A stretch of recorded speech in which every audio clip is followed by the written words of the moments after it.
বাঁচার লড়াই, লড়াইয়ে জিততে হবে, এ লড়াই বাঁচার লড়াই, লড়াইয়ে জিততে হবে, এ লড়াই মরণ জয়ী করতে হবে রে, এ লড়াই মরণ জয়ী করতে হবে রে, এ লড়াই বাঁচার লড়াই, লড়াইয়ে জিততে হবে, এ লড়াই বাঁচার লড়াই, লড়াইয়ে জিততে হবে।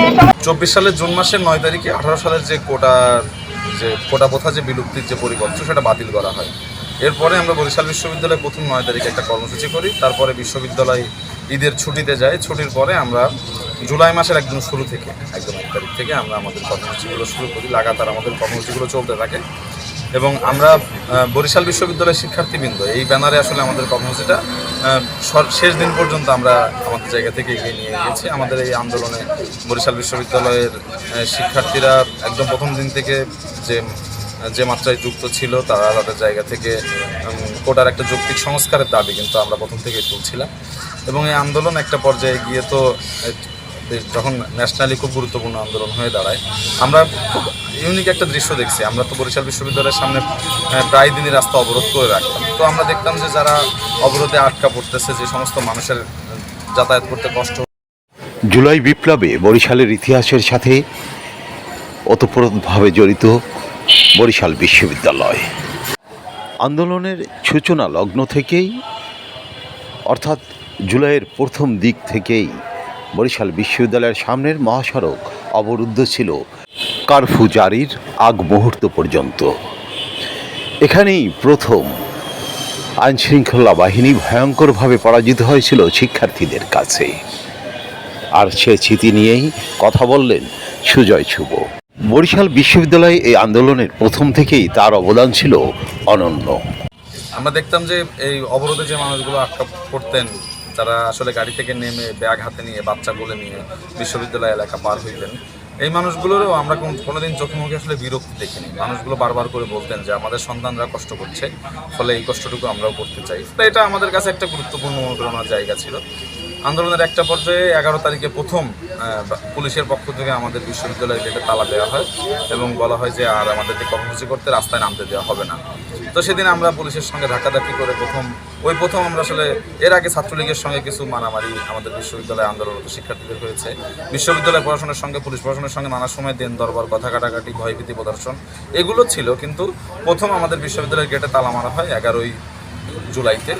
এরপরে 18ই জুলাই মূলত আমাদের বিশ্ববিদ্যালয়ে রাষ্ট্রীয় 4 বাহিনী পুলিশ, বিজিবি, র্যাব এবং এপিবিএন এদের সঙ্গে বিশ্ববিদ্যালয়ের শিক্ষার্থীদের একটা মোটামুটি 3-3.5 ঘন্টার একটা সংঘর্ষ চলে এবং সংঘর্ষের পরে কিন্তু বাংলাদেশের প্রথম এই রাষ্ট্রীয় 4 বাহিনী বিশ্ববিদ্যালয়ের শিক্ষার্থীদের কাছে আসলে আত্মসমর্পণ করে বিশ্ববিদ্যালয় এলাকা ছাড়ে। আমার মনে হয় যে জুলাই আন্দোলনে এটা একটা মাইল ফলক এবং সারা বাংলাদেশের যে আন্দোলন চলমান ছিল তাদেরকেও এক ধরনের সাহস এই ঘটনা কিন্তু জুগিয়েছিল। এর পাশাপাশি আপনারা জানেন যে বাংলাদেশের সমস্ত বিশ্ববিদ্যালয় বন্ধ হয়ে যাওয়ার পরেও বরিশাল বিশ্ববিদ্যালয়ের শিক্ষার্থীরা কিন্তু তাদের হল ক্যাম্পাস আসলে নিজেদের দখলে রাখতে পেরেছিল। আমরা কিন্তু 19 তারিখ কারফিউ জারি হওয়ার পরে বিশ্ববিদ্যালয় ছাড়ি আর কি। তার আগের দিন পর্যন্ত বাংলাদেশের সমস্ত বিশ্ববিদ্যালয় ক্যাম্পাস যখন ছুটি হয়ে গিয়েছে, আমাদের বিশ্ববিদ্যালয় কিন্তু আমরা আমাদের দখলে রেখেছিলাম। যদিও এখানে আন্দোলনে বেশ কয়েকবার নেতৃত্বের পরিবর্তন ঘটেছিল, বিশেষ করে 18 জুলাইয়ের পর আন্দোলনকারী শিক্ষার্থীদের মধ্যে একটা পরিবর্তন লক্ষ্য করা যায়। গোয়েন্দা সংস্থার চাপ, ছাত্রলীগের আক্রমণ এবং আহত হয়ে শিক্ষার্থীদের হাসপাতালে ভর্তি হওয়ার সুযোগে নেতৃত্বের পরিবর্তন আসে।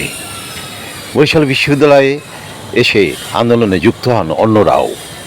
আন্দোলন তো আসলে একটা সামগ্রিক একটা প্রচেষ্টা, অনেকগুলো মানুষের একটা যৌথ প্রচেষ্টার মধ্য দিয়ে একটা লড়াই আসলে পরিণতির দিকে যায়। তো এই লড়াইয়ে আমরা নানা শ্রেণী পেশার মানুষের সঙ্গে পেয়েছি, কিন্তু শুরুতে শিক্ষার্থীদের একটা বড় অংশই তো আসলে আন্দোলনটাকে এই একটা বড় সময় পর্যন্ত টেনে নিয়ে গিয়েছে। সেইখানে খুব গুরুত্বপূর্ণ ভূমিকা রেখেছে এমন কিছু মানুষের নাম আসলে আমার মনে পড়ে। যেমন ধরেন সজীব নামে একটা আমার ছোট ভাই ছিল, তমাল নামে আমার একটা ছোট ভাই ছিল। নারীদের মধ্যে আনিকা স্মৃতি, ভূমিকা সরকার, শর্মিলা জামান সেগুলি সহ বেশ কিছু ছেলে মেয়ে ছিল। এর বাইরে আরও অনেকেই ছিলেন। আমরা যারা গ্রেপ্তার হয়েছিলাম এর মধ্যে আমরা প্রায় 11 জন গ্রেপ্তার হয়েছিলাম। এর মধ্যে রাকিবুল ইসলাম নামে একটা ছেলে ছিল, ইয়ামিন নামে একটা ছেলে ছিল, যারা আমরা গ্রেপ্তার হয়েছিলাম। আমরা যখন গ্রেপ্তার হই আমাদের একটা ছেলে একা থানায় গিয়ে পুরো থানা মাথায় করে ফেলেছিল। আমাদের এক ছোট ভাই রুম্মান নাম। ফলে সব মিলিয়ে এরপরে বরিশালে যারা আন্দোলন করেছিল, আমার শেরেবাংলা মেডিকেল কলেজের আমার কিছু সহযোদ্ধার নাম মনে পড়ে, ডাক্তার তাইমুর রেজা চৌধুরী, ডাক্তার ইস্তিয়াক শান্ত, যারা এখন মানে ওনার ডাক্তারি পেশায় আছে।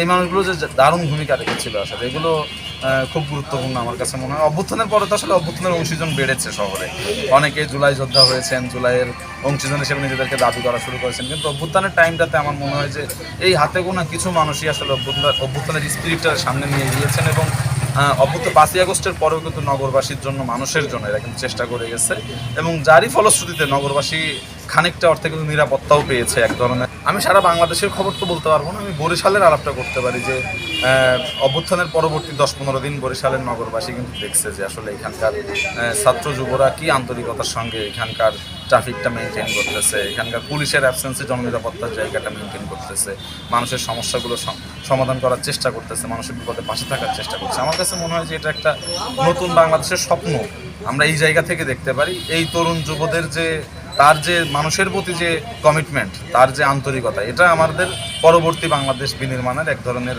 শক্তির জায়গা হতে পারে। এই শক্তিটাকে আসলে আমরা আঁকড়ে ধরে পরবর্তী বাংলাদেশের স্বপ্নটা দেখতে পারি।